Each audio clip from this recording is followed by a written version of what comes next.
Muy bien, vamos a comenzar nuestra escuela dominical, nuestro estudio del día de hoy. Hoy vamos a estar hablando bajo el tema de qué manera la reforma cambió el mundo. De qué manera la reforma cambió el mundo. Pero antes de entrar a ese tema en detalle, es bueno que analicemos un poquito acerca de qué es la reforma, qué es el día de la reforma, cuándo se celebra la reforma, por qué razón celebramos la reforma, qué nosotros tenemos que aprender de la reforma. Así que vamos a comenzar primero con la respuesta a esa pregunta. ¿Qué es el día de la reforma? El Día de la Reforma es un día dedicado para reconocer, recordar y celebrar la reforma protestante. Eso es lo primero. En algunos países se observa ese día como un día festivo o como un día feriado oficial. Algunos países ese día es feriado. Y se recuerda en ese día a Martín Lutero y su desempeño en ese movimiento que más luego se llamó la Reforma, que dividió, como algunos dicen, a los protestantes de la Iglesia Católica Romana. Ahora la pregunta que tenemos que hacernos, la siguiente pregunta, es ¿cuándo se celebra el Día de la Reforma? ¿Quién me puede decir? El 31 de octubre se ganó un 100. El 31 de octubre de cada año se celebra el Día de la Reforma. ¿De qué año? ¿En qué año fue que dio inicio a la Reforma Protestante? A ver, aquí vamos un poquito y pico, 500 y pico. El 31 de octubre del año 1517, es decir, que en esta semana, el martes, van a ser ¿cuántos años? 506 años. 506 años harán que el doctor Martín Lutero martilló sus 95 tesis en la puerta de la iglesia del Palacio o la iglesia de Todos los Santos en Wittenberg, Alemania. Esta acción dio inicio al movimiento de la Reforma Protestante. 31 de octubre del año 1517.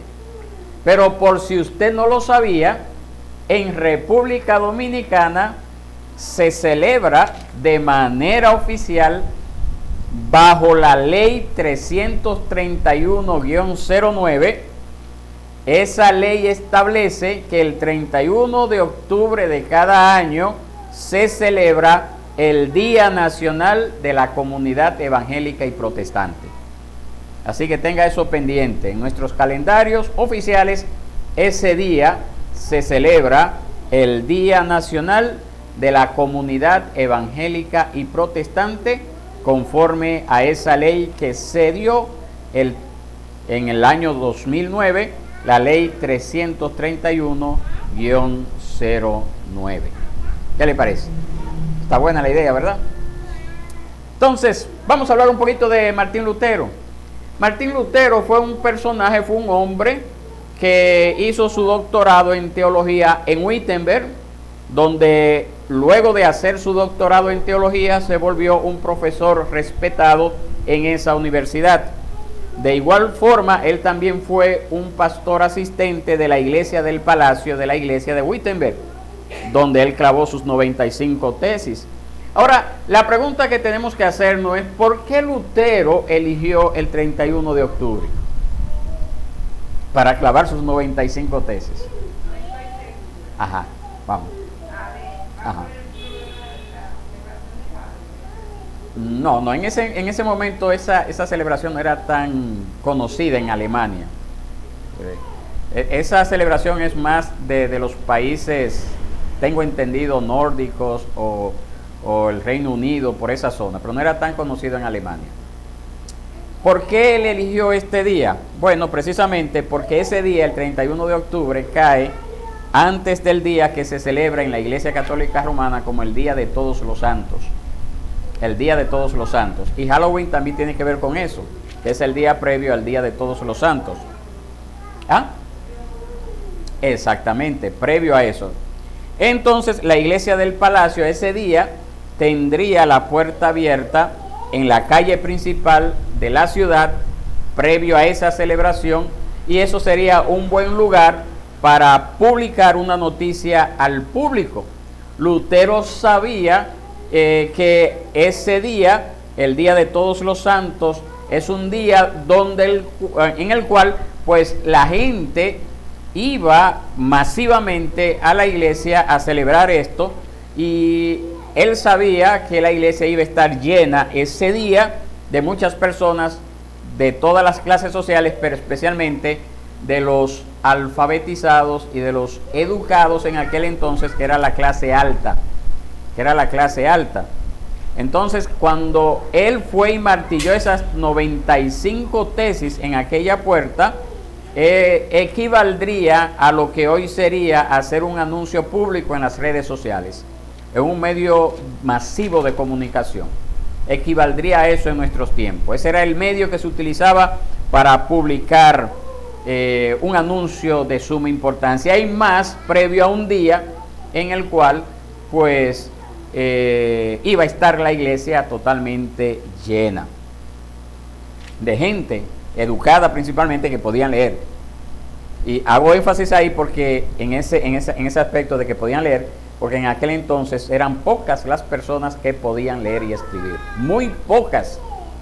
Pero ese día iban muchas gentes educadas, alfabetizadas, a esa reunión de Todos los Santos. Ahora, ¿por qué Lutero clavó estas 95 tesis? Existen muchas doctrinas que se asocian con su tesis, con sus tesis en plural. Lutero en esas 95 tesis tocó innumerables enseñanzas y doctrinas, incluyendo entre ellas la doctrina de la salvación por gracia. Tocó la doctrina de la salvación por obras que practicaba la Iglesia Católica. Tocó la doctrina de esas prácticas de vender indulgencias, que era muy popular en aquel entonces.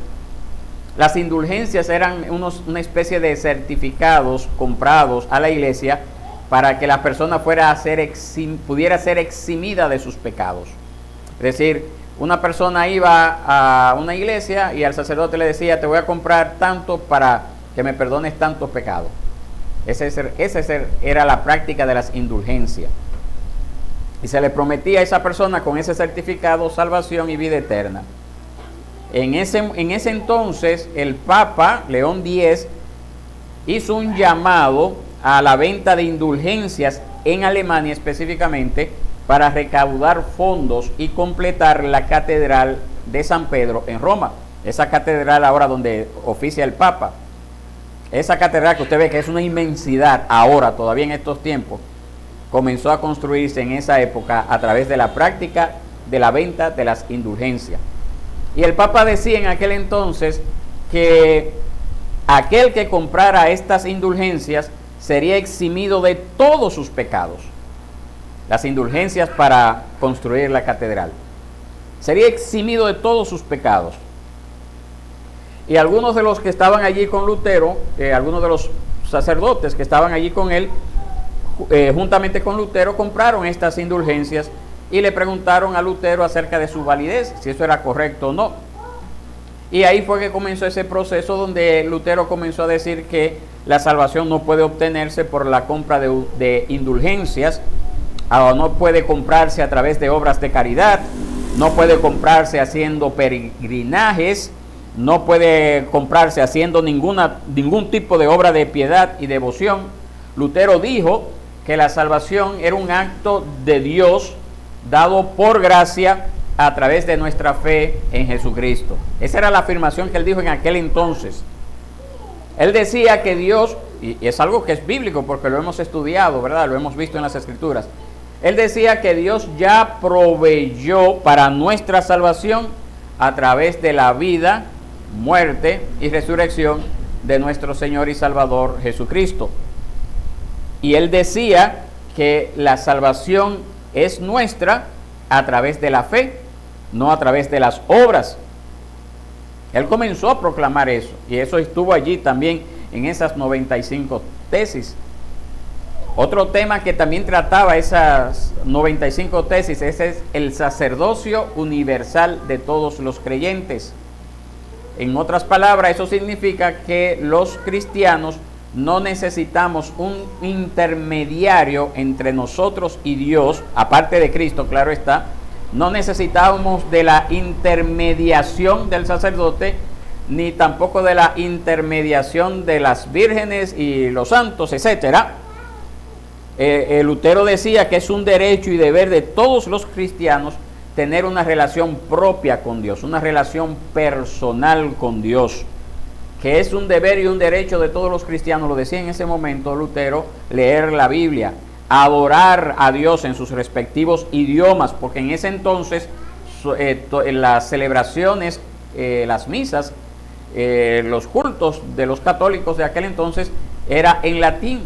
Y así se mantuvo hasta el Concilio Vaticano II en el año 1965, por ahí, o 65 al 73, por ahí, que duró varios años. Hasta ese momento la Iglesia Católica Romana siguió, desde el siglo XVI, siguió dando sus misas en latín.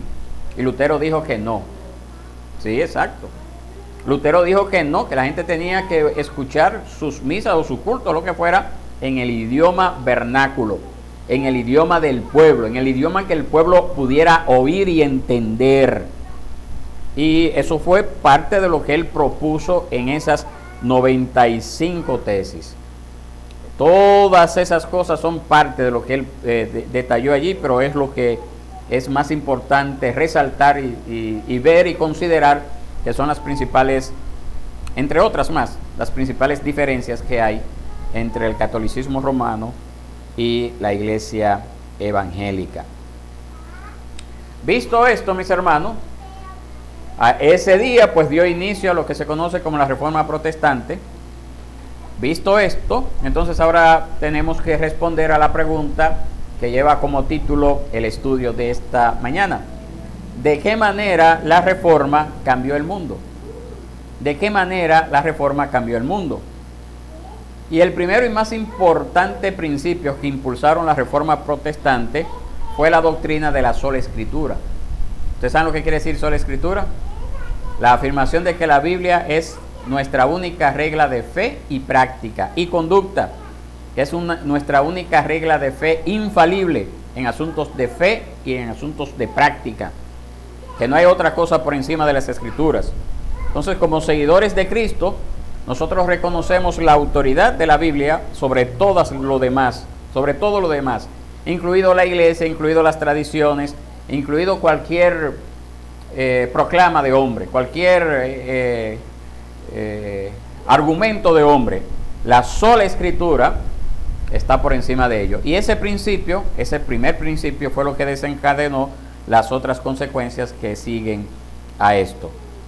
Entonces vamos a hablar de 10 formas principales en que la Reforma Protestante cambió el mundo y continúa impactándonos todavía en el día de hoy. Estos son puntos que no están ordenados de mayor a menor, sino que están allí puestos en un orden aleatorio.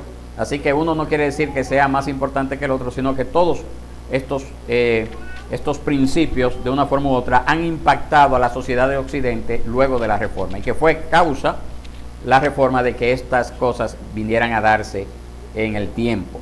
Número 1, tenemos lo que es la sola fide o sola fe. ¿Qué quiere decir eso? Solo por la fe, conforme a lo que dice Romanos 1, 16 al 17.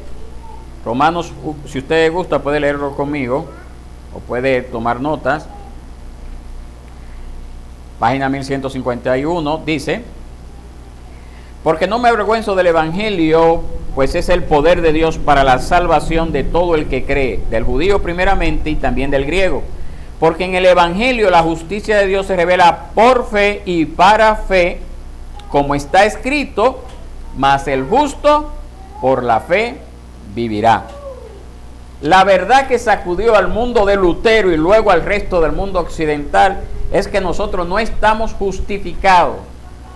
En otras palabras, no estamos hechos rectos ante los ojos de Dios por nuestras obras. Eso es lo que debemos de entender. Particularmente con lo que ocurría en aquel entonces, la compra de esos papelitos sin valor llamados indulgencias. Más bien las Escrituras nos dicen que nosotros somos justificados por la gracia de Dios mediante la fe, ¿en quién? En Cristo únicamente. Entonces la revolución de Lutero, que no es más que una recuperación de esas doctrinas que se habían olvidado, porque son doctrinas que estaban allí. La iglesia del siglo I le enseñó porque están ahí en la palabra, pero que había sido olvidada. Entonces eso que revolucionó ese momento dado a la historia fue un regresar a esas doctrinas que habían sido olvidadas. Regresar a ellas. Volver a esas cosas que se habían dejado de lado. Eso fue lo primero, estas doctrinas, las 5 solas de la Reforma como se le conoce. Sola fide, solus Cristo, solo a Dios la gloria, sola Escritura. ¿Cuál es la otra? Sola fide, que es sola fe. Fue un regreso a esas doctrinas que están ahí en las Escrituras. No fue como que se inventó algo nuevo. Fue regresar a ello. Otra cosa, número 2, que nosotros podemos aprender de la manera o la forma en que la Reforma cambió al mundo, es lo que se conoce en latín como el Imago Dei. El Imago Dei quiere decir en español la imagen de Dios en cada persona. ¿Qué quería decir Lutero con esto? Que no solo el rey, no solo el príncipe, no solo la nobleza, no solo el papa, no solo los cardenales, no solo los obispos, sino que cada persona es creada a la imagen de Dios y es digna de ser tratada con respeto y dignidad. Eso es el Imago Dei, la imagen de Dios. La imagen de Dios. ¿Qué estaba diciendo Lutero con esto? Que todos somos iguales a los ojos de Dios. Que todos somos seres creados por Dios. Y que todos merecemos la misma dignidad. Eso fue lo que dijo Lutero. Y es lo correcto, eso es lo que enseña la palabra. Dice Génesis 1, 26 al 28 que Dios creó al hombre ¿cómo? A imagen y semejanza de Dios. Entonces en nosotros habita esa imagen de Dios que ha sido dañada, ¿verdad? Por el pecado, que ha sido corrompida por el pecado, pero todavía queda esa imagen de Dios. Entonces Lutero dijo, delante de Dios todos somos iguales. Todos somos iguales. Eso es número 2. Entonces eso llevó al tercer punto. ¿Cuál sería? El sacerdocio de todos los creyentes. ¿Qué quiere decir eso? Sacerdocio de todos los creyentes. ¿Quién me dice? ¿Qué significa eso? ¿Qué usted entiende por eso?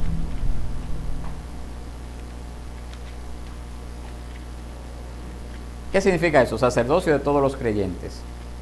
En pocas palabras, en sus propias palabras.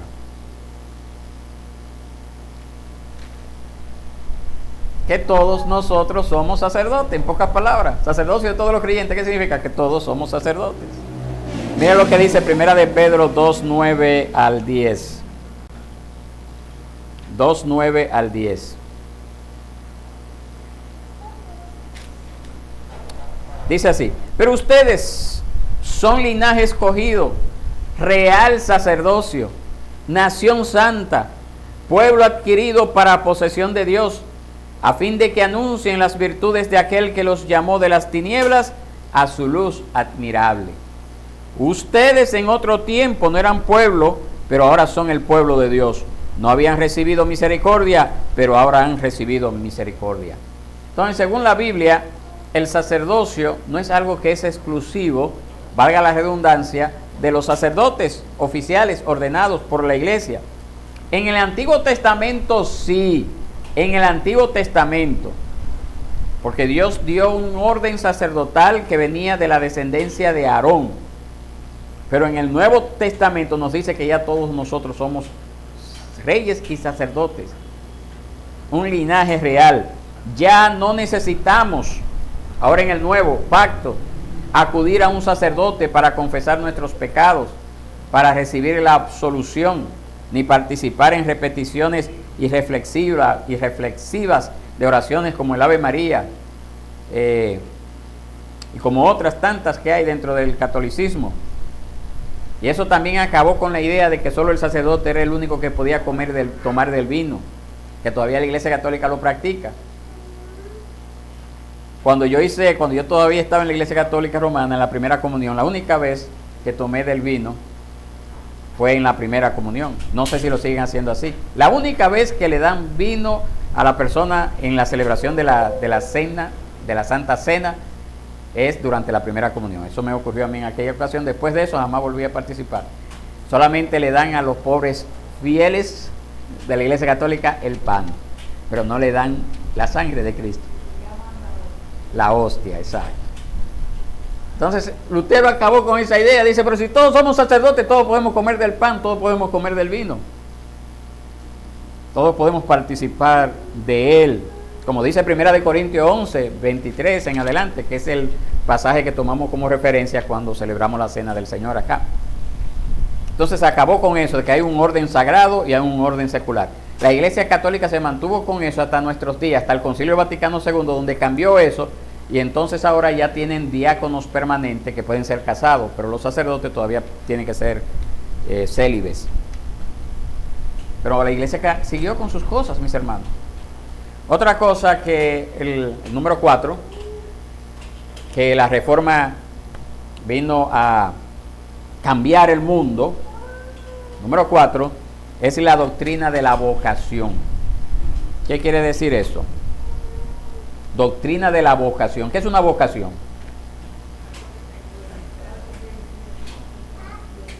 Una persona que hace, ¿verdad? ¿Cuál es tu vocación, Wendy? ¿Cuál es tu vocación? Enseñar. Enseñar, esa es su vocación. ¿Y tú, Esmirna, cuál es tu vocación? ¿Ya la sabes? ¿O todavía está? Todavía está ahí entre dos. Pero ¿cuál es la vocación cuál está estudiando para ver si esa es la vocación? Contabilidad. Entonces esa es la vocación, ¿verdad? Entonces la Reforma Protestante cambió esa doctrina que hacía una distinción entre el trabajo secular y el trabajo religioso o espiritual. Y haciendo un paréntesis aquí, en las iglesias pentecostales todavía sigue esa diferencia. Porque le preguntan, ¿y en qué tú trabajas? No, yo estoy trabajando en el ministerio. Ah, pues tú estás dedicado a tiempo completo. La Reforma Protestante cambió eso, pero todavía hay algunos evangélicos que arrastran eso del catolicismo sin saberlo. Quieren hacer una distinción entre aquel que se dedica a los asuntos espirituales y aquel que se dedica a los asuntos del mundo. Y la Biblia no nos habla acerca de eso. La Biblia nos habla de que todo trabajo que sea legal, ¿verdad? Todo trabajo que sea ético, que sea moral, es bueno y legítimo a los ojos de Dios. No solamente el trabajo, entre comillas, santo del sacerdote y del obispo. Y eso le dio una tremenda dignidad al hombre común que realizaba trabajos comunes. Por ejemplo, imagínese usted un agricultor en aquel entonces, un artesano, que era lo que más abundaba en aquellos tiempos, un minero, que se veía como alguien relegado a un segundo plano porque no tenía un trabajo espiritual. La Reforma dijo, no, tú tienes un trabajo digno también, tú tienes una vocación que puedes utilizar para glorificar a Dios a través de esa vocación que Dios te ha dado. Ese cambio hizo la Reforma Protestante. Ya no era el sacerdote el consagrado y los del mundo, los agricultores, los artesanos, los albañiles, los del suelo, porque no eran religiosos, no eran santos. No, la Reforma dijo, no, es que no hay diferencia de trabajo. Hay un trabajo, claro, que Dios llama a alguien a dedicarse al pastoreo de las ovejas, pero ese trabajo es igual de digno que el que hace el trabajo de un agricultor, que el trabajo que hace un agricultor. Es igual de digno y ambos deben de buscar dar la gloria y la honra a Dios. La Reforma Protestante hizo ese cambio. Antes de eso, esos trabajos eran vistos como trabajos indignos para algunos, cuando una persona se dedicaba a labores que no tuvieran que ver con la iglesia. Y eso llevó entonces también, y ese es nuestro quinto punto, a lo que se conoce como la ética laboral protestante y el capitalismo. ¿Qué quiere decir eso? Que los reformadores, especialmente Juan Calvino, siempre consideraron la prosperidad material como un medio para ser generosos con la obra de la iglesia y el cuidado de los menos afortunados. Es decir, que no se veía, como lo ve la Iglesia Católica todavía, como que las riquezas es una maldición. Lutero, Calvino especialmente en Ginebra, veía la prosperidad a través del esfuerzo legal, a través del trabajo legal, sin hacer daño a otro, claro está. Veía esa prosperidad material como un medio también para ser generosos con la obra de la iglesia y con lo que es el cuidado de los menos afortunados. Y eso es lo que se conoce como capitalismo. Es decir, de la Reforma Protestante nació la ética del capitalismo. Ahora, un capitalismo que no se vive aquí en República Dominicana todavía. Aquí todavía no se ha aprendido a vivir un capitalismo puro.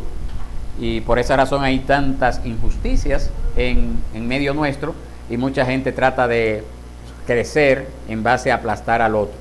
La ética del capitalismo en las iglesias o en los países reformados establece de que la persona debe de tener igualdad de condiciones para prosperar, para ganarse el sustento suyo, para acumular riquezas con el fin de utilizar esas riquezas para el avance de la obra y para ayudar a los menos favorecidos. Esa es la ética del capitalismo o la ética laboral protestante como tal. Es bueno entender eso y tener esa diferencia. Y vuelvo y repito, República Dominicana y la mayoría de los países de Latinoamérica, esa ética es una ética que está en ciernes, que todavía no ha llegado a desarrollarse a plenitud, porque todavía hay muchas trabas para la persona avanzar, para la persona superarse con sus propios medios, y siempre hay muchos obstáculos en el camino de los cuales la gente tiene que agarrarse para poder llegar a algo. Pero en los países donde influenció la Reforma Protestante, como los de Europa, principalmente Estados Unidos, ustedes ven cómo esos países han prosperado por esa ética de igualdad de condiciones, premiar al que hace el trabajo bien y prosperar con un fin.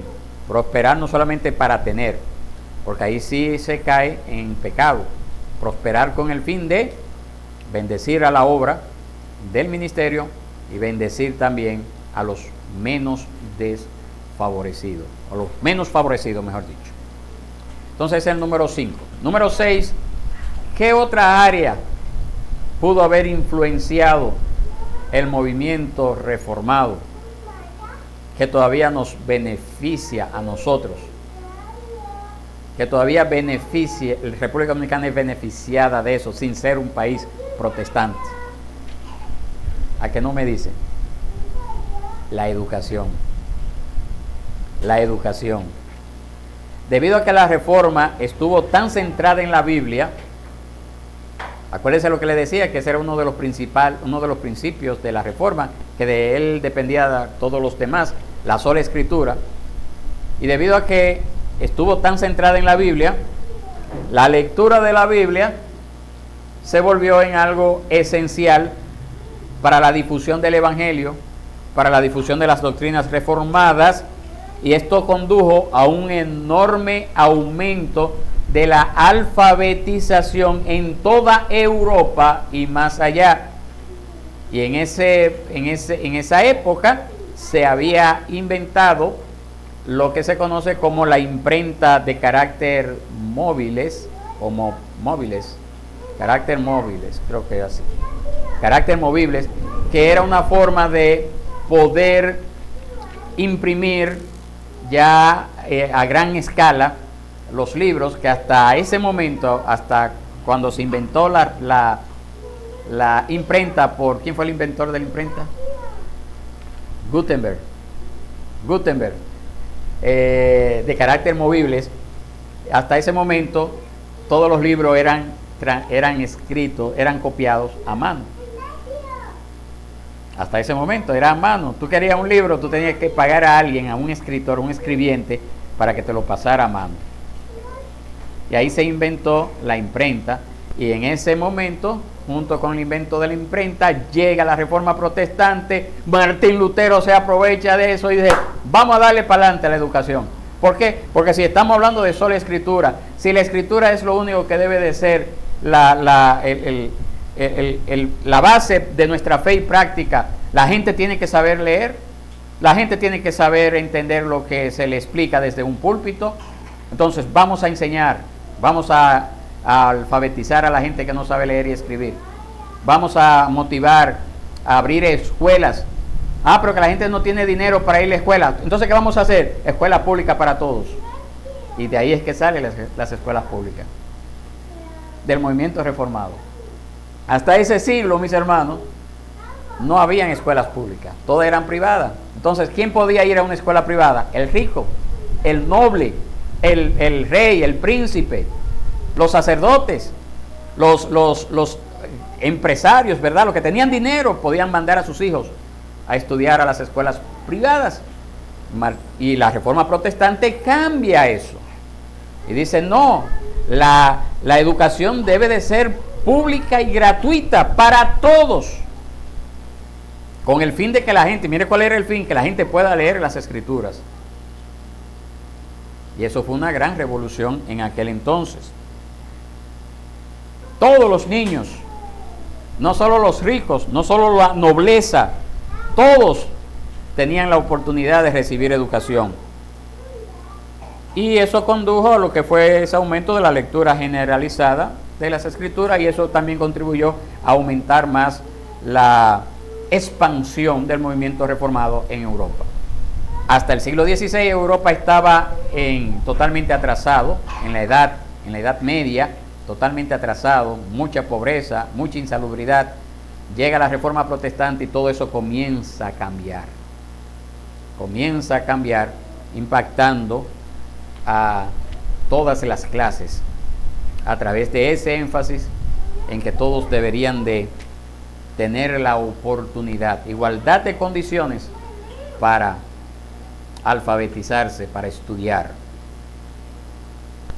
Otra cosa, eso fue el número 6, la educación, ¿verdad? Impactó la educación, la Reforma Protestante, la educación pública, gratuita, para todos. Por eso le digo que República Dominicana todavía es beneficiado de esto, de las escuelas públicas. Eso es herencia de la Reforma, de tener una escuela pública donde los niños pueden ir. Pero ustedes ven que todavía tiene deficiencia. ¿Por qué? Porque precisamente, volviendo al capitalismo, este capitalismo que está en ciernes acá, todavía no le da igualdad de condiciones a todos para que todos puedan. Y por esa razón tenemos tanta corrupción en nuestro entorno, lamentablemente. Número 7. Si Lutero decía que las escrituras debían de leerse por todo el mundo, que la sola escritura es la única fuente de fe y práctica para el creyente, ¿qué es lo lógico que debía de hacerse? Que la gente aprendiera a hablar hebreo, griego y arameo, que eran los idiomas, o latín, que también estaba en latín, o que las escrituras fueran traducidas al idioma vernáculo. ¿Qué era mejor? Vernáculo, el idioma que habla cada pueblo.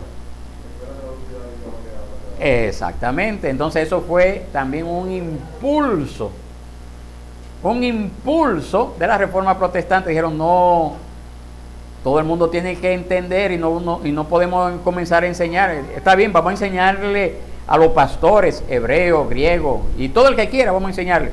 Pero la gente necesita leer las Escrituras en su propio idioma. En su propio idioma. Y entonces, latín. Lutero entonces se tomó esa gran responsabilidad de decir, las Escrituras tienen que estar en el idioma alemán. Acuérdense que Lutero era alemán, ¿verdad? Y se dio esa tarea de traducir toda la Biblia al idioma alemán. Y lo logró. Años después, una persona también reformadora, es bueno que usted entienda eso, un reformador también dijo, pero si Lutero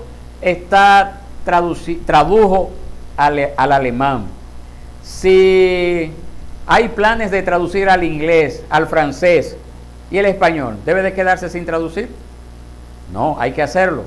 Y entonces un reformador llamado Casiodoro de Reina se dio a la tarea también de traducir todas las Escrituras al idioma español. Y eso ocurrió en el año 1569. De ahí es que nos viene la primera traducción completa de la Biblia al español, la versión de Casiodoro de Reina.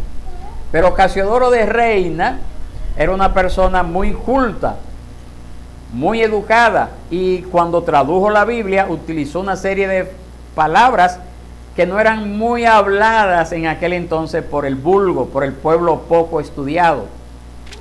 Entonces hubo otro que dijo, no, pero es que si se lo dejamos así, entonces la gente no va a entender mucho. Y hubo otro señor que dijo, no, vamos a hacer una revisión a esa traducción para tratar de ajustar algunas palabras que no van a entender todo el mundo y que así sea más fácil de leer por parte del pueblo español, y ya estas tierras que estaban siendo colonizadas por España, su Biblia en el idioma español. Entonces vino este señor y en el año 1602, estamos hablando 31, 33 años después de Casiodoro de Reina hacer su primera versión al español de la Biblia, este hombre hizo una revisión a esta primera versión en español. Y este hombre se llamaba, ¿cómo se llamaba? ¿Quién sabe? ¿Quién? Dígalo con toda confianza, que no le dé pena. El que tradujo la Biblia completa al español primero fue Casiodoro de Reina. Y el que hizo la primera revisión de esa de Casiodoro de Reina se llamaba Cipriano de Valera. Entonces, por esa razón surgió lo que se conoce en la Biblia como la Biblia Reina Valera, por los dos apellidos, Casiodoro de Reina y Cipriano de Valera. La Biblia Reina Valera, que esa es la Biblia más usada en el mundo evangélico al día de hoy. Pero no se quedó ahí en 1602, hubieron como 3 revisiones más, o 4, creo, déjame ver, creo que fueron 3 más después de esa. Yo sí sé que en el 1960 hubo una, la última que se hizo, completa, y por eso se conoce como Reina Valera del 60. Esa es la Biblia que usted va a cualquier librería cristiana y esa es la que usted va a encontrar. Esta nueva Biblia de las Américas es más difícil de encontrar. Entonces esa es la última versión que se hizo y se le llama así, Reina Valera del 60, por los dos autores y la última revisión del 60. Y ahí la tenemos al día de hoy. Entonces cuando usted ve un evangélico con una Biblia Reina Valera del 60, dígale usted, esa Biblia le hicieron 2 reformadores. Esa Biblia que usted tiene le hicieron 2 reformadores. Porque la gente no conoce la historia. La gente no sabe por qué le dicen Reina Valera del 60. No, a mí me gusta la Reina Valera del 60. Pero la Reina Valera del 60 jugó un papel muy importante en su momento, pero todavía conserva un español que no se habla acá. Aquí no hablamos de vosotros sois. Vosotros sois la sal de la tierra, ¿verdad que no? Lo que oísteis, recibisteis y aprendisteis de mí. Yo conozco a un amigo mío que esa porción le cuesta trabajo pronunciar. Lo que recibisteis, aprendisteis y oísteis, porque no sabe pronunciarlo. Porque no fue criado en el idioma de España. Entonces, por esa razón nosotros tenemos aquí la Nueva Biblia de las Américas. Porque ya viene entonces acorde a lo que nosotros hablamos. Ya no dice lo que oísteis, recibisteis, aprendisteis, sino que dice lo que ustedes oyeron, lo que ustedes recibieron y lo que ustedes aprendieron. Ese es el idioma que hablamos.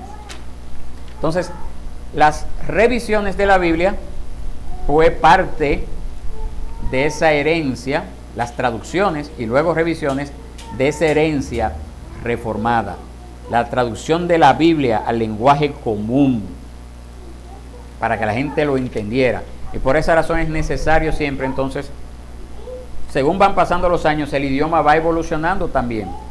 Y por eso es necesario entonces ir adquiriendo, viendo, orando, para que Dios siga levantando personas que vayan actualizando el idioma, no la Biblia, no las doctrinas de la Biblia, sino el idioma en el cual se habla. Y por esa razón usamos esta Nueva Biblia de las Américas.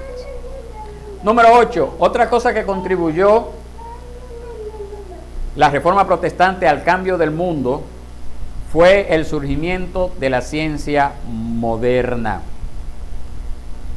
La noción moderna de ciencia surge de y solo de una cosmovisión bíblica y comenzó solo en la Europa septentrional y occidental posterior a la Reforma. Es decir, que esos grandes científicos surgieron de la Reforma. El estudio del universo, el estudio de la física, el estudio de la química, el estudio de las matemáticas, mayoritariamente fueron hombres influenciados por la Reforma Protestante. Muchas veces, con el pasar del tiempo, el cristianismo ha visto la ciencia como algo que está divorciado de el cristianismo, de la religiosidad, pero en sus inicios no fue así, mis hermanos. Claro está que nosotros sabemos que conforme van avanzando los tiempos, muchas veces las cosas que tienen un buen comienzo pueden terminar mal. Y eso es lo que ha ocurrido con los estudios de las ciencias.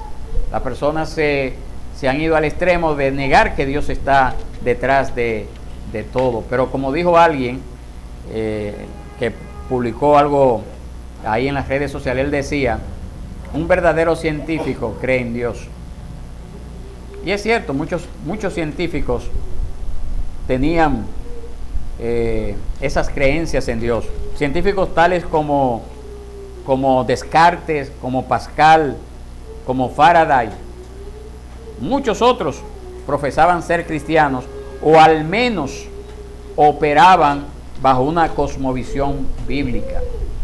Así que aprendamos eso también, que el movimiento reformado influenció las ciencias sociales, naturales, etc. Número 9, gobierno limitado. ¿Qué quiere decir con esto?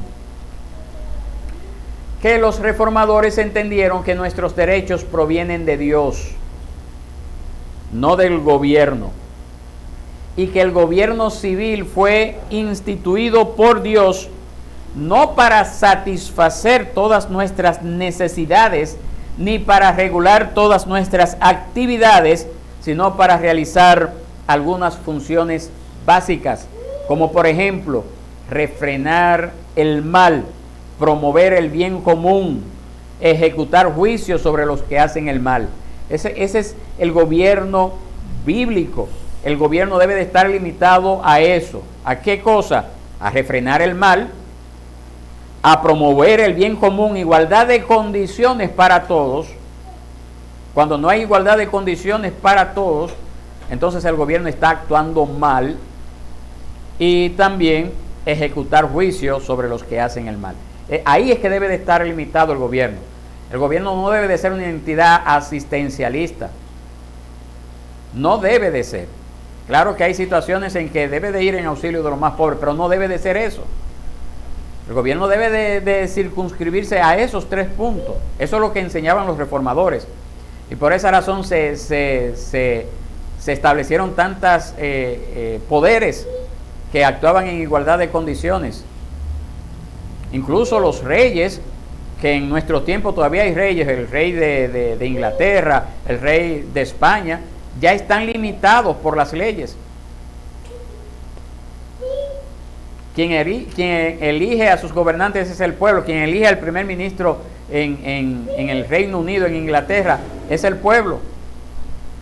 Ya los reyes ocupan más funciones filantrópicas, más funciones de presencia que otra cosa. Porque los reformadores enseñaron que quienes tienen autoridad obtienen sus justos poderes del pueblo y que ellos son responsables ante Dios de cómo se comportan mientras ocupan el cargo. Y Calvino enseñó que como tales, los gobiernos civiles tienen la obligación ante Dios de comportarse de manera moral, tal como lo hacen los individuos. Y si la autoridad civil es o se vuelve inmoral o impía, pueden y deben ser destituidas. Eso se enseñó en el movimiento de la Reforma Protestante. Antes de eso no había eso. Es decir, que lo que nosotros conocemos ahora como democracia, un gobierno civil limitado, tiene sus raíces en el movimiento de la Reforma Protestante. Al nosotros poder elegir a nuestros gobernantes, vienen de esas raíces del movimiento de la Reforma Protestante. Y eso nos lleva entonces a entender que debe de haber una separación entre la Iglesia y el Estado. En sus inicios, la Reforma todavía manejó mucho esas diferencias y ¿cómo se dice? ¿Cuál es el término que se dice en este caso? Uno se iba encima del otro. Hay una palabra que se me olvida. ¿Ah? Exactamente, se sobreponía una del otro en cuanto a la Iglesia y el Estado. En cuanto a la Iglesia y el Estado. Y fruto de ello entonces surgió lamentablemente una iglesia luterana estatal en los Países Bajos, creo yo que son, no, los Países Bajos no, creo que, no sé si en Alemania todavía es estatal, la iglesia luterana. Y en Inglaterra todavía existe la iglesia anglicana, que cuando la iglesia anglicana elige a sus obispos, tiene que tener la aprobación del rey o la reina. Y lamentablemente eso se mantuvo por mucho tiempo, pero hubo un movimiento reformador, podemos decir más avanzado, que dijo no, tiene que haber una separación entre la iglesia y el Estado. No puede sobreponerse uno al otro, sino al contrario. Es decir, ninguna debe de dominar o controlar a la otra. Cada una de ellas, la iglesia y el Estado, tienen sus esferas de influencia y responsabilidades que Dios les ha dado y ordenado. Eso decía el movimiento de la Reforma. Entonces nosotros podemos decir, mis hermanos, que el movimiento de la Reforma como tal fue ese movimiento que le vino a dar forma a lo que nosotros conocemos hoy como Occidente. Cuando hablamos de Occidente estamos hablando de Europa y toda América.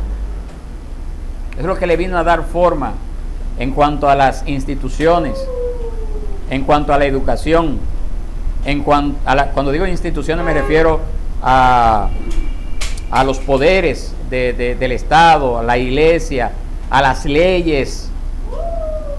Todo eso fue resultado, fruto, consecuencia de ese movimiento reformador que dio inicio el 31 de octubre del año 1517, cuando este monje alemán llamado Martín Lutero clavó sus 95 tesis en la iglesia del Palacio de Wittenberg en Alemania. ¿Qué le parece? Entonces vamos a propugnar por esto. Vamos a hacer valer esa gran herencia histórica que nosotros tenemos